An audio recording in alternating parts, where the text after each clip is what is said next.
ఒకప్పటి వైసీపీ నాయకుడి మీదన ఇప్పుడున్న వైసీపీ నాయకుడు పోరాడబోతున్నారు. నెల్లూరు జిల్లా గనులు పెంట పెంట చేసి వదిలిపెట్టారు. దోచుకోవడానికి అవకాశం ఇవ్వడానికి సిద్ధపడకపోవడంతో మొత్తం బానిసలుగా బానిసలుగా అక్కడ ఉన్నటువంటి గనుల్లో మొత్తం ఆపేశారు. 10 నెలలు అయిపోయింది. ఈనాడు జ్యోతిని వార్తలు రాసి ఆ తర్వాత నిశ్శబ్దంగా ఉండిపోయింది. సాక్షి వార్తలు రాసి అది పక్కగా ఆగిపోయింది. అక్కడ పనులు చేసే వాళ్ళందరూ రాష్ట్రం విడిచి వెళ్ళిపోయారు. వేరే ప్రాంతాలకు వలస వెళ్ళిపోయారు. పనులు లేవు, కంపెనీలు మూతపడ్డాయి, లేదా ఆర్థిక సంక్షోభంలో పడ్డాయి, అప్పుల పాలయ్యారు, నానా తిప్పలు పడుతున్నారు. దానికి ఏంటి లోపం అంటే కేంద్రం నుంచి అబ్జెక్షన్ లేదు, పర్యావరణ శాఖ నుంచి అబ్జెక్షన్ లేదు, ఏమీ లేదు. మీకు అందరూ గనులు తవ్వుకోండి, మేము చెప్పిన రేటుకి మీరు ఇవ్వండి మాకే. అదే సందర్భంలో మీరు వేరే వాళ్ళకి అమ్ముకోవడానికి వీల్లేదు. ఇది అక్కడ తీసుకొచ్చింది అంద.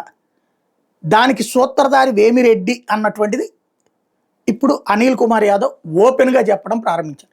ఒకప్పుడు ఇదే వేమిరెడ్డి వైఎస్ఆర్ కాంగ్రెస్ పార్టీ రాజ్యసభ సభ్యుడు, అటు లోక్సభ సభ్యత్వం వైసీపీ తరపునిస్తే తన భార్యకు కూడా టికెట్ కావాలని ఇవ్వననేటప్పటికీ ఆయన తెలుగుదేశంలోకి వెళ్ళటం, తెలుగుదేశం 2 సీట్లు ఇచ్చింది, వాళ్ళిద్దరు గెలిచారు. ఇప్పుడు ఆనాడు వైసీపీలో ఉన్నప్పుడు వాళ్ళదే పెత్తనం నడిచింది, ఈనాడు వాళ్ళదే పెత్తనం నడుస్తుంది. అదే సందర్భంలో అనిల్ యాదవ్ అంటే వాళ్ళకి నచ్చదు. అక్కడ ఉన్నటువంటి పెద్దారెడ్లకి బీసీ సామాజిక వర్గానికి సంబంధించినటువంటి అనిల్ యాదవ్ నచ్చడు. అప్పుడు అనిల్ యాదవ్ని అక్కడి నుంచి పంపించేసి ఈ వీళ్ళందరి కోసం అని చెప్పేసి నరసరావుపేటకి పంపించినటువంటి పరిస్థితి. అనిల్ యాదవ్ ఆ తర్వాతన అక్కడ ఓటమి తర్వాతన రాజకీయాలకు దూరం అవుతానని ప్రకటించినటువంటి వ్యక్తి, నేను ఓడితే రాజకీయాలకు దూరం అవుతానని చెప్పినటువంటి వ్యక్తి ఓడిపోయిన తర్వాత సైలెంట్గా ఉన్నాడు. కాకపోతే ఇక రాజకీయంగా అట్లుంటే ఇక రాజకీయ శూన్యం అయిపోతుంది కాబట్టి మళ్ళీ యాక్టివ్గా చేస్తానంటూ కుంభస్థలాన్ని కొట్టాలని డైరెక్ట్గా ఒకనాటి తమ బాస్ అయినటువంటి అంటే లేదా తమ వైఎస్ఆర్ కాంగ్రెస్ పార్టీ తరఫున అక్కడ కీలక పాత్ర పోషించినటువంటి వేమిరెడ్డి మీదకే యుద్ధానికి సై అన్నాడు. నెల్లూరు జిల్లాలో వేలాది కుటుంబాలను రోడ్డు పాలు చేసి అక్రమ మైనింగ్ పాల్పడుతున్న ఎంపీ వేమిరెడ్డి ప్రభాకర్ రెడ్డి మైనింగ్ మాఫియాగా మారారంటూ ధ్వజమెత్తడంతో పాటు రాష్ట్ర ప్రభుత్వానికి 5 రోజులు గడువిస్తున్నా ఆయన మీద కేసు నమోదు చేసి అరెస్ట్ చేయబోతే సైదాపురం నుంచి ఉద్యమాన్ని ప్రారంభిస్తానంటూ హెచ్చరించారు. గతంలో ప్రభుత్వానికి 300 కోట్ల ఆదాయం వస్తే ఇప్పుడు 30 కోట్లు కూడా ఎందుకు రావట్లేదంటూ నిలదీసినటువంటి పరిస్థితి.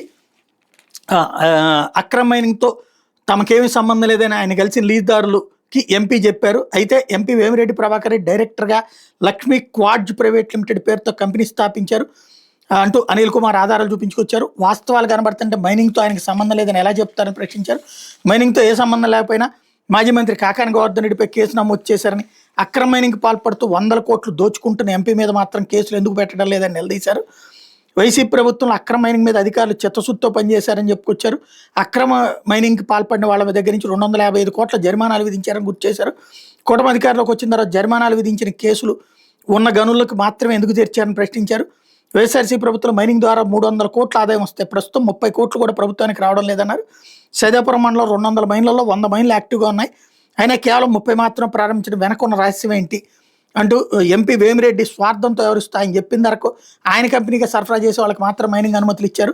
మైనింగ్ యజమానులు కోర్టుకు వెళ్తే అట్టి తెరవాలని ఫిబ్రవరిలో కోర్టు ఆదేశించింది, అయినా ఇప్పటివరకు ఆ గనులు తెరవడం లేదు. దీంతో మైనింగ్ యజమానులు కంటెంట్ ఆఫ్ కోర్టు కింద మళ్లీ కోర్టును ఆశ్రయించారు. వైఎస్ఆర్సీ ప్రభుత్వంలో మైనింగ్ యజమానులు ఎవరు కోర్టుకు వెళ్ళలేదు. మైనింగ్ పరిశ్రమలకు తెరవనివ్వకుండా ఇతరులకు పర్మిట్ రాకుండా ఎంపీ అడ్డుకున్నారని చెప్పుకొచ్చారు. గతంలో ఇక్కడ దాదాపు 20 ఎక్స్పోర్ట్ కంపెనీలు ఉంటే ఇప్పుడు అవన్నీ మూతపడ్డాయి. ఎంపీ వేమిరెడ్డి డైరెక్టర్గా ఉన్న 2 కంపెనీలు మాత్రం ఎక్స్పోర్ట్ చేస్తున్నాయి. కూటమి అధికారంలోకి వచ్చాక లక్ష్మీ క్వాడ్జ్ కంపెనీ ఏర్పాటు చేయగా తాజాగా ఫినిక్ క్వాడ్జ్ ప్రారంభించారు. ఎగుమతిదారులందరూ నిలిపేశారు. ఒక ఎంపీ వేమిరెడ్డి ఎక్స్పోర్ట్ కంపెనీ ద్వారానే సరుకు రవాణా జరుగుతోంది అంటూ ఆధారాలు చూపించుకొచ్చారు. శతాబ్దాల చరిత్ర కలిగిన వెంకటగిరి రాజ్యాల మైన్లు కూడా తెరవలేదు. ధనదాహంతో అక్రమ మైనింగ్ పాల్పడుతున్న ఎంపీకి పేదల ఉసురు ఖచ్చితంగా తగులుతుంది. గతంలో శోభారాణి మైన్ కంపెనీకి 32 కోట్లు ఫైన్ వేశారంటూ అనిల్ కుమార్ గుర్తు చేశారు. వెంకటగిరి ఎమ్మెల్యే మీడియా సమావేశంలో శోభారాణి మైనింగ్ కంపెనీ ఇల్లీగల్ అని చెప్పారు. గతంలో మైనింగ్ డిప్యూటీ డైరెక్టర్ పంచనామా చేసి 38,000 మెట్రిక్ టన్నులు క్వాడ్జ్ ఉందని నివేదిక ఇచ్చారు. ప్రస్తుతం అదే అధికారి 1.2 లక్షల మెట్రిక్ టన్నులు క్వాడ్జ్ ఉందని నివేదికలు ఇచ్చారు. 50 ఏళ్లు దాటిన గనులను నిబంధనల ప్రకారం ప్రభుత్వం స్వాధీనం చేసుకోవాలి. లీజ్ సమయం దాటిన మైన్లలో అందుబాటులో ఉన్న మెటీరియల్ వేలం వేయాలి. ప్రస్తుత కేబినెట్ నిర్ణయం తీసుకుంది.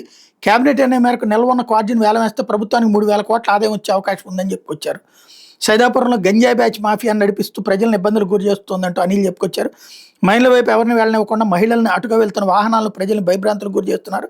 అమర్నాథ్ రెడ్డి అనే వ్యక్తి అక్రమ మైనింగ్ చేస్తున్నారు. కూటమి ప్రభుత్వం కేసులు పెట్టింది అక్రమ మైనింగ్ చేస్తున్నారని, ప్రస్తుతం అతనే ఇల్లీగల్ మైనింగ్ చేస్తున్నాడని చెప్పుకొచ్చారు. జిల్లా ఎస్పీ ప్రత్యేక శ్రద్ధ తీసుకుని మఫ్టీలు వెళ్తే సైదాపురంలో ఏం జరుగుతుందో తెలుస్తుందన్నారు.